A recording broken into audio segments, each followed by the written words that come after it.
दोस्तों श्यामलाल आज दोपहर के ठीक 2 बजे ही काम से घर वापस आकर के पहुंच जाते हैं। घर में उस वक्त मौजूद थी बहू कविता। कविता पूछती है कि बाबूजी आज आप इतनी जल्दी कैसे आ गए? आप तो रोज काम पर जाते हैं और शाम को ही घर लौटते हैं। तो साथियों श्यामलाल कहते हैं कि बहू मैं तुम्हारी काम की चीज लेकर के आज आया हूं, तुम्हारी समस्या का समाधान लेकर के आज मैं आया हूं, इसी वजह से मुझे आज जल्दी आना पड़ा। साथियों यह सुनकर के बहू चौंक जाती है और पूछती है कि क्या? तो वो कहते हैं कि बताओ कविता तुम्हारी सबसे बड़ी आखिर का समस्या क्या है? कविता का चेहरा साथियों उतर जाता है, आंखों में उदासी आ जाती है। वह कहती है कि बाबूजी आप तो ये कैसे बात कर रहे हो? आप भली भांति जानते हो कि मेरी गोद अब तक हरी नहीं हुई है और यही मेरी जिंदगी की सबसे बड़ी समस्या है। इस पर श्यामलाल कहते हैं कि बहू बस उसी का समाधान लेकर के मैं आज आया हूं। कविता पूछती है कि बाबूजी ऐसा कैसा समाधान है? आप तभी साथियों श्यामलाल एक छोटी सी शीशी आगे बढ़ाते हुए कहते हैं कि देखो ये तेल है, ये तेल मुझे एक साधु बाबा ने दिया है और ये बहुत ही चमत्कारी तेल है, इससे तुम्हारी समस्या दूर हो जाएगी। कविता पूछती है कि बाबूजी वो कैसे? तो श्यामलाल बताते हैं कि इस तेल को कमर से नीचे वाले हिस्से पर लगाया जाता है और इसकी मालिश करने से अंदर की सारी रुकावटें खत्म हो जाती हैं और फिर तुम माँ बन जाओगी। यह सुनते ही साथियों कविता के चेहरे पर हल्की सी मुस्कान आ जाती है और वह कहती है कि बाबूजी ये तो बहुत अच्छी बात है, लाइए मुझे शीशी दे दीजिए, मैं अभी इसे लगा लेती हूँ। तभी श्यामलाल तुरंत मना करते हैं और कहते हैं कि नहीं नहीं ऐसे नहीं। कविता पूछती है कि क्यों बाबूजी? तो वो कहते हैं कि ये तेल तुम्हें अपने हाथों से नहीं लगाना है, इसे कोई और तुम्हारे लिए लगाएगा और उसी से इसकी मालिश भी करेगा। कविता थोड़ी सोच कर कहती है कि अगर ऐसा है तो ठीक है, शाम को जब ये लौट आएंगे, वो अपने पति की बात कर रही थी जिनका नाम साथियों रोहित था, तो मैं उनसे रात में यह तेल लगवा लूंगी। यह सुनकर के श्यामलाल कहते हैं कि बहू तुम एक कैसी बातें कर रही हो? बाबा ने साफ साफ कहा है कि इस तेल का असर सिर्फ 2 घंटे तक ही रहता है, 2 घंटे के अंदर अंदर इसे लगाना ही जरूरी है। कविता घबरा जाती है और पूछती है कि फिर क्या करें बाबूजी? तो श्यामलाल कहते हैं कि उसके ससुर इसके साथ एक मंत्र भी दिया गया है जिसे मैं तुम्हें नहीं बता सकता हूं। वह मंत्र तेल लगाते समय मुझे ही बोलना होगा, तभी इसका असर होगा। कविता बिल्कुल चुप हो जाती है। कुछ देर बाद धीमी आवाज में पूछती है कि तो क्या? तो श्यामलाल कहते हैं कि इसमें क्या है बहू, मैं हूं ना, मैं ही तेल लगा देता हूं। कविता संकोच में पड़ जाती है, शर्म झिझक उसके चेहरे पर साफ दिखाई देने लगता है। वह कहती है कि बाबूजी आप यह कैसी बातें कर रहे हो? तो श्यामलाल कहते हैं कि देखो कविता, घर में इस वक्त कोई नहीं है, सिर्फ तुम हो और मैं हूं। ये बात बस हमारे बीच ही रहेगी, किसी और को कुछ भी पता नहीं चलेगा। अब तुम सोच लो, तुम्हें बच्चा चाहिए या घर में दूसरी औरत का आना? सौतन शब्द सुनते ही साथियों कविता सिहर जाती है, उसका डर अचानक बढ़ जाता है। आखिर क्यों? इसका कारण आपको आगे कहानी में साथियों पता चलेगा। दोस्तों कुछ देर बाद कविता कहती है कि ठीक है बाबूजी, जैसा आप ठीक समझे। इसके बाद साथियों श्यामलाल घर के दरवाजे बंद करते हैं और कविता के साथ कमरे में चले जाते हैं और वहां साथियों पहुंच करके श्यामलाल कविता से कहते हैं कि अब तुम साड़ी का पल्लू थोड़ा हटा लो। कविता नजरें झुकाई हुई मन ही मन में डरती हुई उनकी बात मानने लगती है, लेकिन इसके बाद जो कुछ इस कहानी में होता है वह बेहद साथियों चौंकाने वाला और दिल हिला देने वाला था। तो आइए जानते हैं इस कहानी को बिल्कुल विस्तार से। साथियों उत्तर प्रदेश के ही एक दूसरे जिले के एक छोटे से गांव में रहने वाला परिवार था। घर में पत्नी सरोजा देवी और बेटा रोहित, पिता श्यामलाल, और तीनों ही मेहनत मजदूरी करके घर चलाते थे। रोहित शहर में एक जनरल स्टोर पर काम करता था, मां सरोज देवी खेती में मजदूरी करती थी और श्यामलाल कभी ईंट भट्ठे तो कभी निर्माण स्थल पर दिहाड़ी करने जाते थे। जब बेटा शादी लायक हुआ तो अपने हैसियत के हिसाब से लड़की की तलाश की गई। साथियों आखिरकार कविता नाम की लड़की पसंद आई जो एक गरीब किसान की बेटी थी। रोहित और कविता की शादी कर दी जाती है। तो दोनों एक दूसरे को पहली ही दोस्तों मुलाकात में पसंद कर लेते हैं और कविता जो है बहू बन करके श्यामलाल के घर पर आ जाती है और सब कुछ बहुत से अच्छा सा चल रहा था। हालांकि यह बात अच्छी थी कि उन्होंने बहू को अभी तक दिहाड़ी मजदूरी या बाहर काम करने के लिए कहीं भी नहीं भेजा था। तीनों लोग काम पर चले जाते थे। कविता जो थी वह घर पर अकेली रहा करती थी। सब कुछ काफ़ी अच्छा था, लेकिन कविता का वैवाहिक जीवन उतना साथियों अच्छा नहीं था। दोस्तों, कविता का जो पति था रोहित, वो प्यार तो कविता से बहुत करता था, लेकिन शादी के बाद जो नवयुवक दंपति होता है, जो नई जोड़ी होती है, उसमें प्यार के अलावा कुछ और भी ज़रूरतें होती हैं। दोस्तों, इस मामले में रोहित मात खा जाता है। रोहित जो था वह कहीं ना कहीं संबंध को उस स्तर तक निभाने में सक्षम नहीं था कि कविता पूरी तरह से संतुष्ट हो सके, बल्कि वह कविता की गोद भी हरी भरी नहीं कर पा रहा था। बाकी सब कुछ बहुत अच्छा चल रहा था। सास भी बहुत चाहती थी, प्यार करती थी, स्नेह करती थी कविता से, और ससुर भी कविता पर जान लुटाते थे। देवर भी कविता से बहुत प्यार करते थे। कविता बहुत खुश थी, जैसे उसके सारे सपने पूरे हो गए हों। पैसा कम था, लेकिन भाव में जीवन कट रहा था। जीवन में सुख और शांति थी। दोस्तों, अब वक्त बीतने लगता है और वक्त के साथ साथ शादी के 2 साल पूरे हो जाते हैं। लेकिन 2 साल बीतने के बाद भी जब कविता की गोद हरी नहीं होती है, तब आसपास के लोग और यहाँ तक कि औरतें ताना देना शुरू कर देती हैं, जो कि अक्सर महिलाओं का काम होता है। आसपास की आंटियां तो यही करती हैं, जब भी उसकी सास से मिलती तो कविता के बारे में बात करना, उसके बच्चे न होने की चर्चा करना, मतलब कुल मिलाकर ऐसा माहौल बना देती थी कि कविता की सास को भी साथियों अब यह महसूस होने लगा था, यहाँ तक कि खुशखबरी कब सुनने को आखिरकार मिलेगी।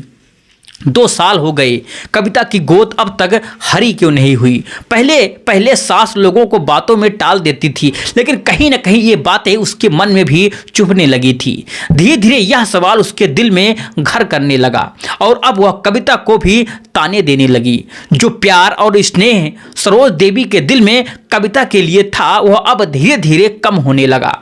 प्यार और स्नेह अब तानों में साथियों बदलने लगा। सारा दिन किसी न किसी बात पर कविता को ताना दिया जाने लगा। वक्त बीतता गया और जब शादी के दिन लगभग 3 साल पूरे हो गए दोस्तों, तब सरोज देवी की उम्मीद पूरी तरह से टूट जाती है और वह सोच लेती हैं कि लड़की घर की वारिस देने वाली नहीं है। शायद यह कभी मां नहीं बन पाएगी, क्योंकि यह बाज है।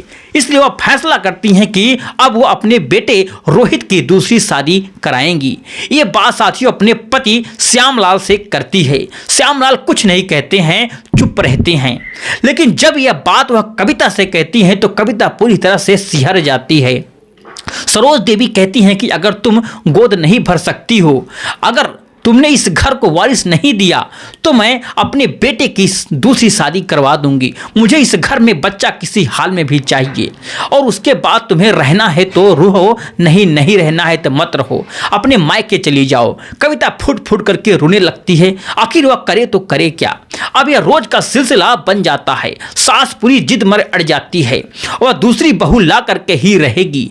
कविता साथियों अपने पति के साथ बैठ करके रोती है, लेकिन पति रोहित अपने माँ के आगे कुछ भी नहीं बोल पाता है। जो उसकी माँ कहती है वही होता था। और फिर इस घर में सिर्फ एक इंसान था जो कविता को समझता था, उसका ससुर श्यामलाल। वह उसके दुख दर्द सुनता था। कविता अपने मन की बातें, अपना सुख दुख ससुर के सामने बैठ करके करने लगी और वह फूट फूट करके रोती और कहती, बाबूजी आप ही कुछ कीजिए, माँ ऐसे बातें क्यों करती है, इसमें मेरी आखिरकार क्या गलती है। दोस्तों फिर बातों बातों में कविता यह भी बता देती है कि इसमें उसकी कोई गलती नहीं है, उसमें कोई कमी नहीं है। अगर रोहित कुछ नहीं कर पाता तो इसमें वो आखिरकार क्या कर सकती है। जब ये बातें साथियों श्यामलाल सुनता है तो वह समझ जाता है कि कमी उसके बेटे में ही है। और दोस्तों जैसे ही ये सच्चाई ससुर श्यामलाल को पता चलती है, यहीं से इस घर की कहानी बदलने लगती है।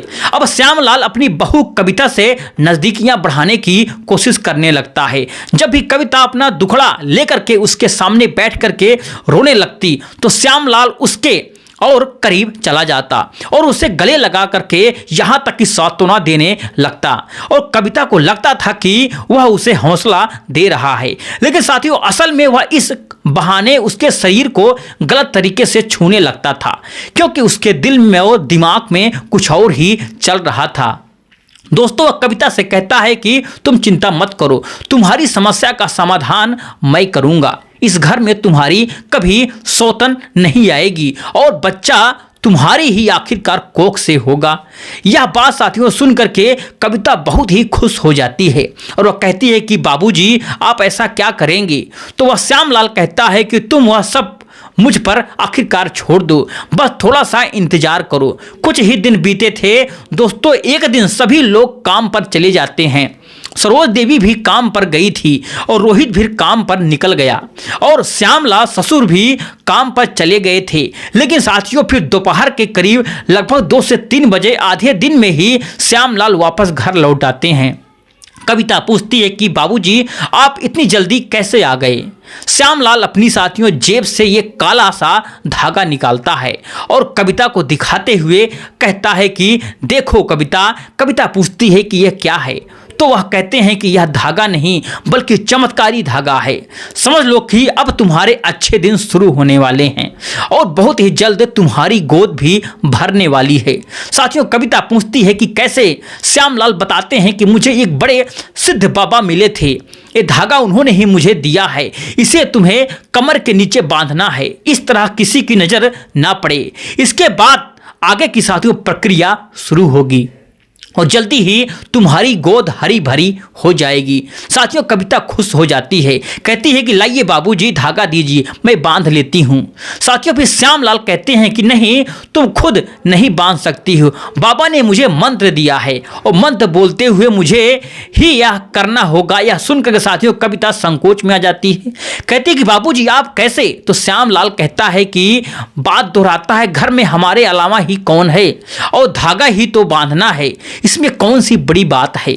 फिर साथियों थोड़ी देर बाद कविता कहती है कि ठीक है बाबूजी आप ही कर दीजिए। फिर श्यामलाल कहते हैं कि पगली साड़ी के ऊपर से कैसे बांधूं। कविता पूछती है कि तो फिर क्या करें। तो वह कहते हैं कि साड़ी उठाओ, अंदर से बांधना पड़ेगा। कविता बहुत शर्माने लगती है, कुछ सोच पाती उसने पहले से श्यामलाल को खुद साड़ी हटा देते हैं और अंदर हाथ डालकर उसकी कमर में धागा बांध देते हैं। साथियों ऐसा करते हुए वह उसे गलत तरीके से छूने भी लगते हैं। कविता सिहर सी जाती है लेकिन कुछ नहीं कहती है, धागा बंध जाता है और उसके बाद श्यामलाल उसके शरीर को और भी साथियों स्पर्श करने की आखिरकार कोशिश करने लगते हैं। कविता साथियों इनके इरादे अभी ठीक से समझ नहीं पाती है और फिर धागा बांधने के बाद श्यामलाल कहते हैं कि ये बात किसी को मत बताना, अपने पति से भी नहीं और अपनी सास से भी नहीं, यह बात सिर्फ तुम्हारे और मेरे बीच रहनी चाहिए। कविता कहती है कि ठीक है। फिर श्यामलाल बताते हैं कि 3-4 दिन बाद एक और प्रक्रिया करनी होगी, उसके बाद तुम्हारा काम समझो हो ही जाएगा। साथियों 3-4 दिन बाद बीत जाते हैं और वही दिन आ जाता है जिसका जिक्र मैंने कहानी में शुरुआत में किया था, जब श्यामलाल एक तेल लेकर के आते हैं और उसी तरह वह कविता को समझाते हैं कि उसे यकीन दिलाते हैं और कमरे में लेकर के चले जाते हैं और वहां पहुंच करके कपड़े हटाने के लिए कहती हैं। कविता भी वैसा ही करती है, साड़ी पर पल्लू हटा देती है और बिस्तर पर लेट जाती है और उसके बाद श्यामलाल भी अपने वस्त्र हटा देते हैं। फिर वह तेल निकाल करके कमर से नीचे तक कविता की मालिश करने लगते हैं और उसी तेल साथियों वह कुछ इस तरह की हरकतें करते हैं कि कविता को बेचैनी होने लगती है और फिर धीरे धीरे वह खुद पर काबू खो बैठती है और फिर श्यामलाल का जो साथियों मकसद था वह पूरा होने लगा था और वह कविता पर हावी हो जाती है और कविता भी साथियों उसे रोक पाने की हालात में नहीं रहती। वो उसे करने की देती है और पूरा सहयोग देती है और दोनों एक अजीब से आनंद में साथियों डूब जाते हैं। जब सब कुछ खत्म होता है तो कविता भी काफ़ी खुश नज़र आती है और श्यामलाल भी। और फिर कविता पूछती है कि बाबूजी आप क्या करने आए थे और यह सब आखिरकार क्या कर दिया। श्यामलाल कहते हैं कि बहू जो कुछ भी हुआ है बहुत सही हुआ है, चिंता मत करो, हमारे अलावा यहाँ है ही कौन। और किसी को क्या पता चलेगा कि। लेकिन अब साथियों कविता को कुछ कुछ समझ आने लगा था कि वह कहती है कि ठीक है बाबूजी, मैं किसी से कुछ भी आखिरकार नहीं कहूँगी। लेकिन सच सच बताइए, क्या वाकई में किसी बाबा ने आपको यह तेल और धागा दिया था? साथियों श्यामलाल के चेहरे पर एक कुटिल सी मुस्कान आ जाती है और कहते हैं कि कोई बाबा नहीं बहू, ना किसी ने मुझे तेल दिया था और ना ही धागा। यह सब मैंने सिर्फ इसलिए किया ताकि मैं तुम्हारे करीब आ सकूं। कविता पूछती है कि बाबूजी आपने मेरे साथ ऐसा क्यों किया? तो साथियों श्यामलाल कहते हैं कि बहू, मेरा बेटा तुम्हें वह नहीं दे सकता है जिसकी तुम्हें जरूरत है। अब तुम्हें बच्चा चाहिए या फिर इस घर में तुम्हारे लिए सौतन आए। सौतन आ गई तो तुम्हारी जिंदगी बर्बाद हो जाएगी। साथियों यह बात सुन करके कविता अच्छी तरह से समझ जाती है और फिर श्यामलाल कहते हैं कि तुम जानती हो, अगर तुम यहाँ रह पाओगी, सह पाओगी या फिर अपने पिता के घर चली जाओगी। अपने पति को छोड़ करके आई हो, लड़की की समाज में कैसी इज्जत होती है और वह किस तरह से जीती है, ये सब तुम भली भांति आखिरकार समझती हो। अब तुम्हारे हाथ में है साथियों बहू कि तुम्हें खुशियां चाहिए या फिर जिंदगी भर का दुख। कविता साथियों पूछती है कि बाबूजी इससे मेरी समस्या का समाधान आखिरकार कैसे होगा? मैं आपकी बातें मान भी लूं तो आगे क्या? श्यामलाल कहते हैं कि बहू, मैं तुम्हें बच्चा देने में आज भी सक्षम हूँ। अगर मेरे बेटे में कोई कमी है तो कुछ चिंता मत करो। 9 महीने के अंदर तुम एक अच्छे हष्ट-पुष्ट बालक की माँ बन जाओगी और यह मेरा वादा है। इसके लिए जो काम भी शुरू किया है वह हमें बार बार करना होगा। दोस्तों कविता को किसी भी हाल में सिर्फ और सिर्फ बच्चा चाहिए था, क्योंकि उसके सिर पर सौतन बनने की तलवार लटक रही थी। बस यहीं से साथियों कविता और उसके ससुर के बीच गलत रिश्तों का सिलसिला शुरू हो जाता है। और फिर अब श्यामलाल आए दिन आधे दिन में घर लौट आते हैं और बहू के साथ वही सब करने लगते हैं, क्योंकि सरोज देवी भी काम पर चली जाती और उसका पति रोहित भी काम पर चला जाता। घर में इन्हें देखने वाला कोई नहीं रहता। लेकिन दोस्तों ऐसे बातें ज़्यादा दिन तक छुपती बिल्कुल नहीं है। लालच जब बढ़ता है तो हद से ज़्यादा बढ़ जाता है। दिन में ही नहीं साथियों, अब रात के समय भी सबके सो जाने के बाद भी कविता चुपके से बाहर जाती और ससुर के साथ वही सब होने लगता। और फिर इस तरह से खेल बड़ी साथियों शांति से चलता रहा। 2 दिन महीने बीतने की घर में खुश खबरी आ जाती और पूरा परिवार खुश था। सास खुश, बहू खुश, रोहित खुश, श्यामलाल भी खुश, क्योंकि साथियों कविता गर्भवती हो चुकी थी। रोहित को लगता है कि बच्चा उसी का है। सरोज देवी को भी दोस्तों यही विश्वास था कि सौतन वाली तलवार अब कविता के सिर से हट चुकी है। सब कुछ साथियों ठीक ठाक चलने लगा। समय बीतता गया और पूरे 9 महीने के बाद कविता एक हष्ट पुष्ट बेटे को जन्म देती है। घर में खुशियां ही खुशियां थी। लेकिन दोस्तों जो गलत रिश्ते की आग लगी थी वह भला यही रुकने वाली थी। कविता का मकसद पूरा हो चुका था, मगर साथियों उसे अब उस गलत रिश्ते की आदत लग चुकी थी। और फिर श्यामलाल पर साथियों भी बहू को पाने की सनक सवार रही थी। इसलिए सिलसिला साथियों बच्चे के जन्म के बाद भी चलता रहा। लेकिन फिर एक दिन ऐसा हादसा होता है कि पूरा गांव हिल जाता है। दरअसल साथियों रोहित के परिवार में उस वक्त कोहराम मच जाता है जब पता चलता है कि श्यामलाल ने घर में ही खुद को फंदे से लटका करके अपने जीवन लीला समाप्त कर ली है। साथियों पुलिस को सूचना दी जाती है कि पुलिस मौके पर पहुंचती है। पूरा गांव इकट्ठा हो जाता है। श्यामलाल का शव फंदे से उतरा जाता है और पोस्टमार्टम के लिए भेज दिया जाता है। अब साथियों शुरू होती है पुलिस की जांच। पूछताछ में पता चलता है कि उस समय रोहित और सरोज देवी अपने मायके गए हुए थे। रोहित काम पर गया हुआ था। घर में सिर्फ कविता और श्यामलाल मौजूद थे। कविता से पूछताछ होती है और रोते रोते बताती है कि वह अपने कमरे में बेटे के साथ सो रही थी और बाबूजी बाहर से आए और खाना खाया और अपने कमरे में सोने चले गए। शाम को जब वह चाय के लिए बुलाने गई तो देखा कि श्यामलाल फंदे से लटके हुए हैं और वह घबरा करके बाहर भागी और लोगों को बुलाया और फिर शव पोस्टमार्टम के लिए भेज दिया गया। पहली नज़र में मामला साथियों आत्महत्या लगता, लेकिन घर से कोई भी सुसाइड नोट नहीं मिलता। फिर 24 घंटे के बाद जब पोस्टमार्टम रिपोर्ट आती है तो दोस्तों उसी रिपोर्ट से पूरा मामला पलट जाता है। रिपोर्ट में साफ साफ लिखा होता है कि यह आत्महत्या नहीं थी, श्यामलाल का पहले ही गला घोटा गया था और फिर उसे फंदे से लटका करके खुदकुशी का रूप दे दिया गया था। पुलिस तुरंत हरकत में आती है और कविता को थाने लाया जाता है। कड़ाई से पूछताछ की जाती है। कविता ज़्यादा देर टिक नहीं पाती और पूरी सच्चाई बता देती है। साथियों, उसके अनुसार श्यामलाल की हत्या किसी और ने नहीं बल्कि उसके बेटे रोहित और रोहित के चचेरे भाई अमन ने मिलकर के आखिरकार की थी। दोनों को दोस्तों हिरासत में लिया जाता है। पूछताछ में वह जुर्म कबूल कर लेते हैं। असल वजह साथियों सामने आती है। बच्चे के जन्म के बाद भी ससुर बहू के बीच नाजायज रिश्ते चल रहे थे। एक दिन अमन किसी काम से घर आता है और अपने ताऊ को अपनी भाभी के साथ आपत्तिजनक हालत में देख लेता है और वह चुपचाप चला जाता है और बाद में सारी बात रोहित को उसके पति को बता देता है। यह सुनकर रोहित के पैरों के तले जमीन खिसक जाती है। उसे यकीन हो जाता है कि बच्चा उसका नहीं है। बदले की आग उसके दिल में जलने लगती है और वो अमन के साथ मिलकर के अपने ही पिता को रास्ते से हटाने की योजना बनाता है।